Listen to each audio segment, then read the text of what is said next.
Era uma vez um viajante que andava por uma estrada e de repente ele viu um canteiro de obra que estava bem incipiente, mas que pelas características do lugar, do tamanho, parecia ser uma obra muito importante. E ele, muito curioso, ele se aproximou e a primeira pessoa que ele viu trabalhando na obra era um pedreiro que estava quebrando pedras. E ele se dirigiu a esse pedreiro e perguntou: "O que você está fazendo?" E o pedreiro virou para ele e falou: "Você não vê que eu estou quebrando pedras? Que eu estou morrendo aqui? Estou com dor, estou com a minha mão toda machucada, estou quebrando pedra." E o viajante passou, viu um segundo operário, foi lá e fez a mesma pergunta para o segundo operário: "O que você está fazendo?" E ele respondeu: "Eu estou ganhando a vida, eu estou garantindo o sustento para minha família." E o viajante passou pelo segundo e foi no terceiro e fez a mesma pergunta para o terceiro: "O que você está fazendo?" E ele, com um sorriso, respondeu: "Eu estou construindo uma catedral." Hoje, a partir dessa história, que eu acredito que a maioria das pessoas conhecem, eu quero convidar você a refletir sobre ela na sua vida, na minha vida. O que essa história tem a nos dizer, tem a nos ensinar, tem a nos inspirar a ver o que nós fazemos em perspectivas diferentes. Talvez você esteja pensando em qual desses eu me encaixo, qual deles me representa mais.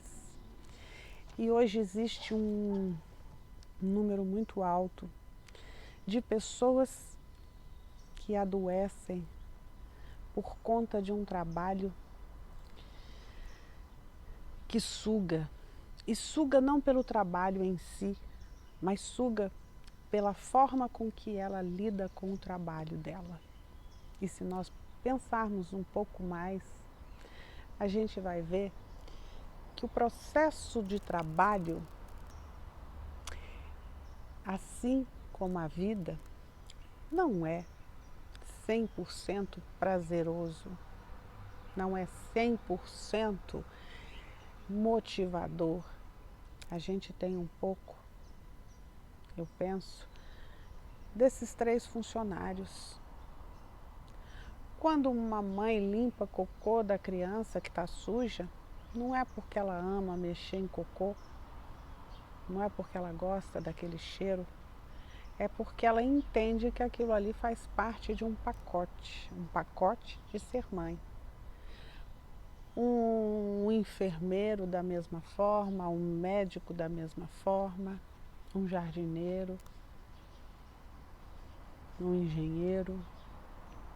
Existem partes do trabalho que não são agradáveis e está tudo certo. A gente não precisa amar tudo, a gente não consegue amar tudo.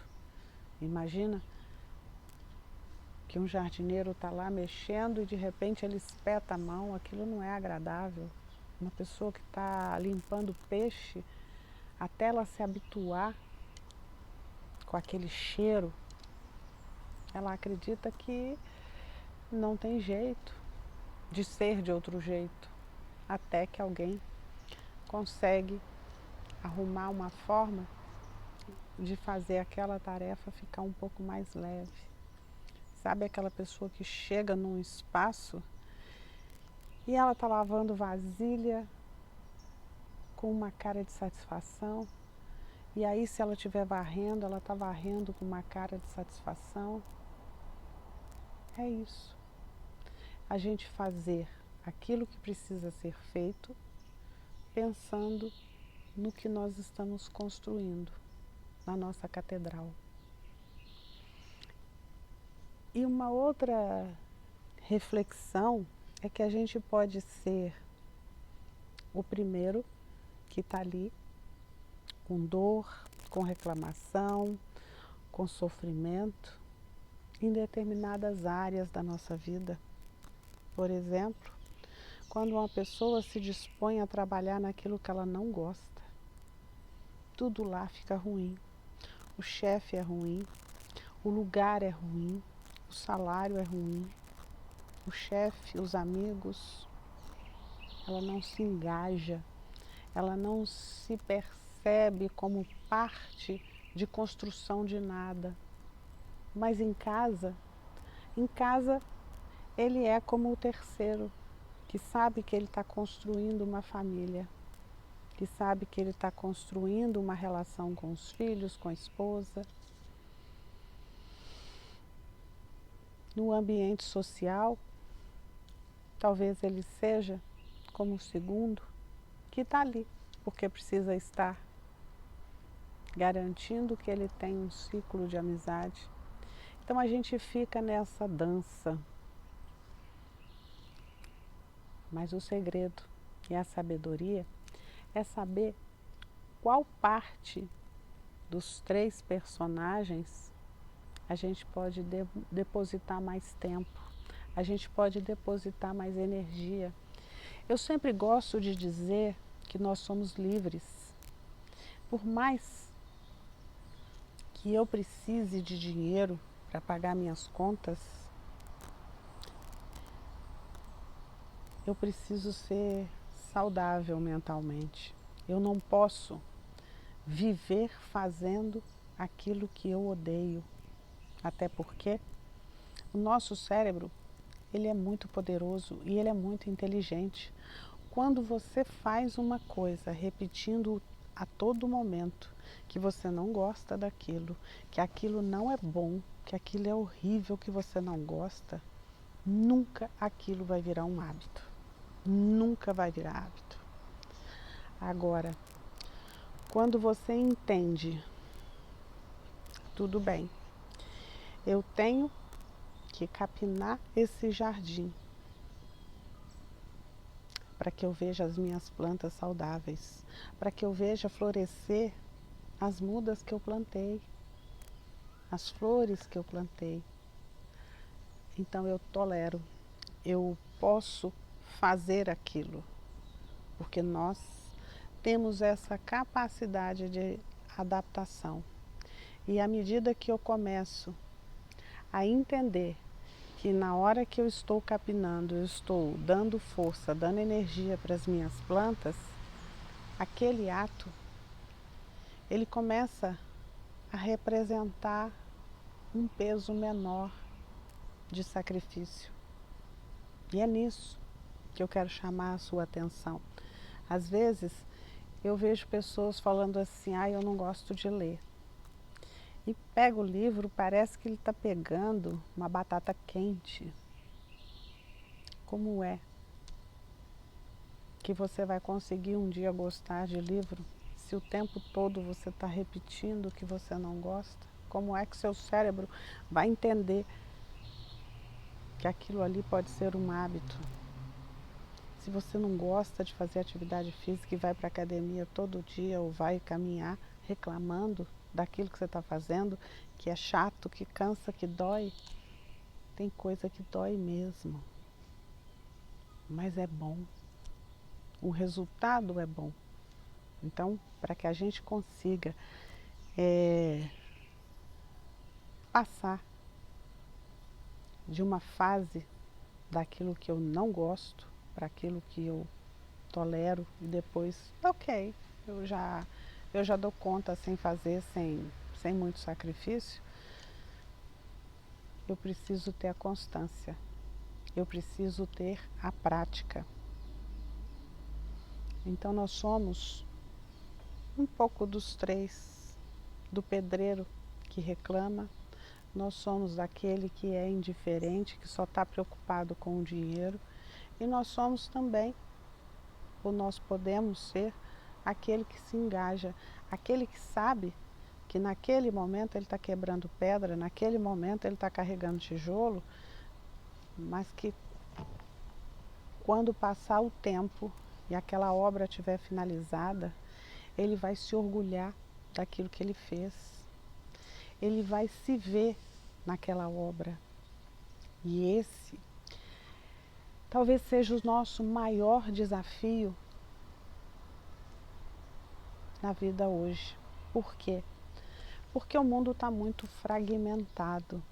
Ele está fragmentado porque nós somos sequestrados de atenção o tempo todo. E quando a gente começa a olhar uma realidade toda picotada, às vezes nos falta habilidade para perceber o todo, para enxergar qual é o desdobramento do nosso comportamento, qual é o desdobramento dos nossos feitos, quais são as nossas habilidades que nós temos e porque a gente não se conhece, a gente não se observa, a gente não se vê como um inteiro, a gente não dá conta delas, a gente não sabe nem que ela existe. Uma pergunta muito difícil para a maioria das pessoas é: quais são as suas habilidades? Quais são as suas qualidades? A gente sabe muito bem quais são os nossos defeitos. A gente sabe muito bem aquilo que a gente não gosta, aquilo que a gente não faz bem, aquilo que a gente tem medo. Mas a vida é muito mais do que isso. E a gente precisa ajustar nossos focos, ajustar a nossa percepção para que a gente veja e a gente entenda o que nós estamos construindo. É uma catedral? É uma família? É uma vida de profissional que você se orgulha? Pense nisso. Qual tipo de pai nós temos sido? Qual tipo de mãe nós temos sido? Aquele que está sempre dizendo que está doendo, que está sofrendo, que está quebrando pedra, que está fazendo sacrifício? Nós somos aquele tipo de pai que é indiferente, que tanto faz, lá na frente ele vai se ajustar? Ou nós somos aquele pai que está construindo uma pessoa de valor, que vai ser melhor do que a versão dele, que vai ser uma pessoa que vai contribuir de forma mais positiva para o mundo? Como marido e mulher, como é que nós somos? Qual dos três funcionários nós somos? E mesmo em cada papel, nós não somos todos os dias iguais. Tem dia que mesmo querendo ser bons pais ou esposas, maridos, nós somos aqueles que reclamam. Nós somos aqueles que somos indiferentes, eu só preciso fazer o meu papel. E tem dia que nós somos aquele que sabe direito o que nós queremos da vida. O que nós não podemos definitivamente é deixar que esse que sabe, que conhece o todo, seja a nossa menor porção. Porque se for, a gente vai viver uma vida muito abaixo da nossa capacidade, da nossa potencialidade e da nossa expectativa. Nessa semana, eu queria convidar você a pensar como você tem sido com você, com a sua família, com os outros. Qual dos 3 operários você tem predominantemente atuado na sua vida? E se não for o que faz mais sentido para você, muda. Muda. Nós temos essa capacidade. Agora, com toda certeza, eu te afirmo, a nossa capacidade de visualizar o futuro, de construir esse futuro, ele está aqui dentro. Ele está dentro de nós. Nós temos força, nós temos capacidade e nós temos habilidades para isso. E se a nossa vida não está como nós queríamos, cabe a nós, pouquinho por pouquinho, de forma gradual e constante, construir essa realidade. Pense nisso. Até.